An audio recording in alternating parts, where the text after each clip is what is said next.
This is video 2.6.2, and the goal of this video is to be able to find horizontal and slant asymptotes and to end up graphing the rational functions. So in class, we already talked about how to find slant asymptotes and horizontal. So just a reminder, we're looking at the degree of the numerator denominator, and the slant asymptote occurs when the degree is one more in the numerator than the degree in the denominator. So of course that means like x to the third over x, or x to the fifth minus 2 over 2x to the fourth. It has to be 1 degree higher. So we're looking for when we have 1 degree higher. If I put x to the fifth over x to the third, remember that graph will shoot off to infinity, okay, because the denominator is so much smaller than the numerator for really large numbers. So let's take a look at some of these graphs and the steps we're going to take. So we're going to find our key points like our intercepts. We're going to find our asymptotes, vertical and horizontal or slant. And then we're going to plot some points beyond those key points that we already have to kind of see what's happening between. So taking a look at the first one, the y-intercepts are always going to be our easiest one because we're just going to simply plug in 0 for x. And we're going to get 0 to the fourth over 0 squared plus 1. That simplifies to 0 over 1, which is just 0. So we have a y-intercept that happens to be the same as an x-intercept. Okay? But of course, that's only one, potentially one of our x-intercepts. We want to make sure there aren't any more, because x-intercepts occur when the function is 0. But remember, the only way to make a fraction 0 is if the numerator is 0. So I don't really even care about the denominator. I'm more worried about the numerator. So yes, the only way to make this 0 is when x is 0. So this first point that I found when I plugged in 0 and I got 0, that's the only intercept for my graph. Now we take a look for some vertical and horizontal asymptotes.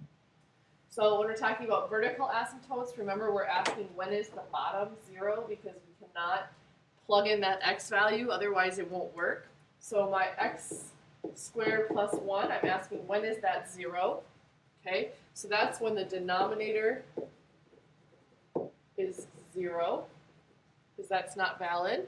And I take a look, and it looks like the only time that's going to happen is when x is I. But of course, we're not worried about imaginary asymptotes, we're worried about real asymptotes. So this is not, there is no vertical asymptote for this graph.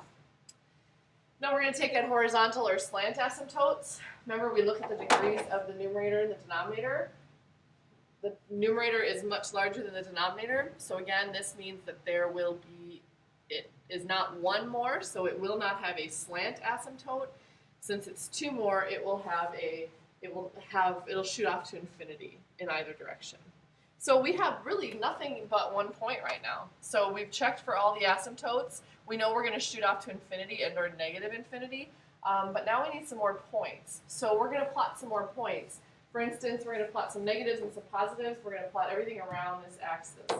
We also would probably go right to our graphing calculator at this point and find some values beyond. But if we just plug in some points, 1 to the fourth, 1 squared plus 1, and it looks like we get 1 over 2, or 1/2. So when I plug in 1, I'm going to get 1/2. So we'll maybe scale this up by halves. This will be 1.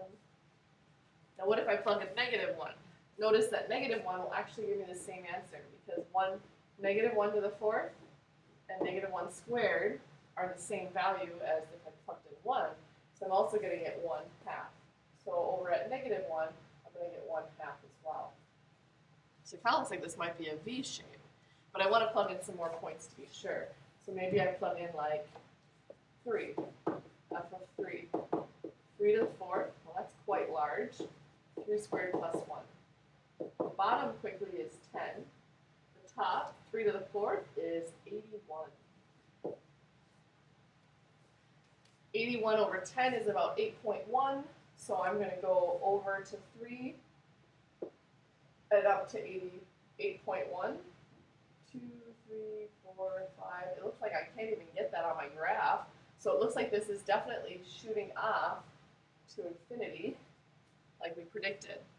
And think about why that's happening, because that numerator, that top number, gets really large when you take it to the fourth power. Again, -3, if I do the same idea as I did with -1, -3 will actually give me the same exact value. So this seems like it's going to be a U-shaped graph. I would use my graphing calculator to make sure, but it fits with the no asymptotes idea, and it also fits with the idea that the horizontal asymptote showed that it was going to go off to infinity. So my graph shooting off to infinity is probably my best bet. So I double check my calculator, make sure this looks right, and perhaps plot things like 2 and -2. But let's take a look at the next example. So again, we're going to do the same steps as we did before.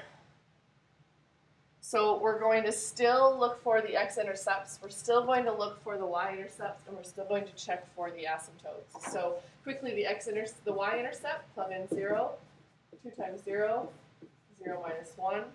It looks like I get 0 over -1. So again, my y-intercept is at 0, 0. For x-intercepts, again, I want to see when is the numerator 0. So when is 2x 0? Because x-intercepts are when f of x is 0. So when is this function 0? And that's when the numerator is 0. Again, it looks like my only intercept is going to be at 0, 0. So now the question is, what happens around this? So in this case, we're going to check for vertical asymptotes. Vertical asymptotes are when the denominator is 0. So we're asking, when do we get an error in the bottom of the fraction that we're working with? And it looks like we're going to get an error when x is 1. So at 1, we're going to have an asymptote.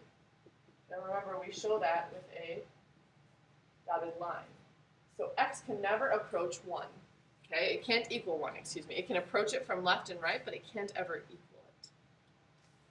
So now let's take a look for some horizontal asymptotes. So in our case, our degrees are equal. They're both 1. They both have a 1 right here, even though we don't see it because there's one x on top and bottom. So remember, what we do is we look at the ratio between top and bottom. So we look at the leading coefficients. This has a coefficient of 2, and this has a coefficient of 1. So the horizontal asymptote is going to be at the ratio between them, 2 to 1. So it's going to be at 2. And that, of course, means that it's going to be a y value of 2.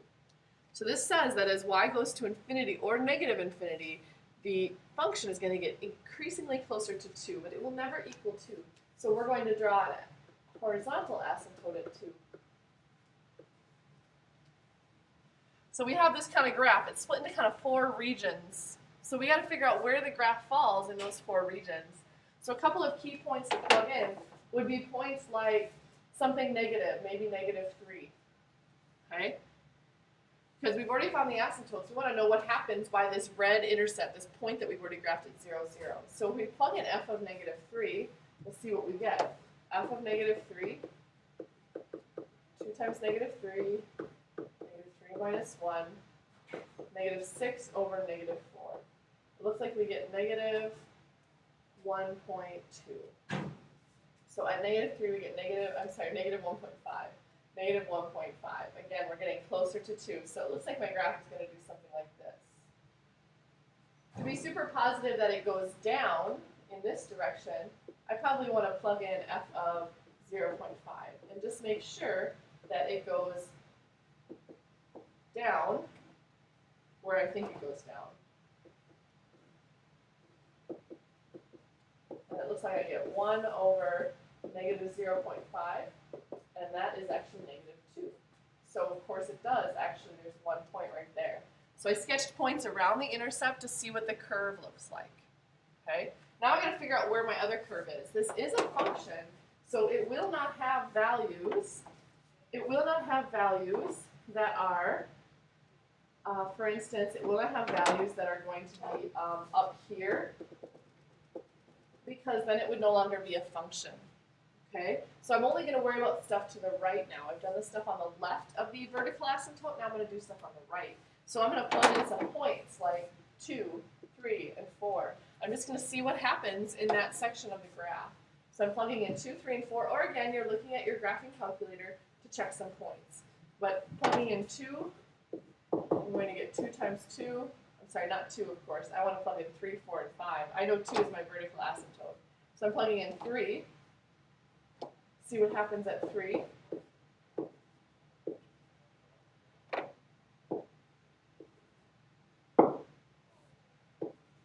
minus 1, so let's say I get 6 over 2. So I get 3. So at 3, I'm up at 3. Plugging in 2, I see that I'm at 4 over 1, which is 4. So at 2, I'm up at 4. And last but not least, plugging in 4, 2 times 4, 4 minus 1.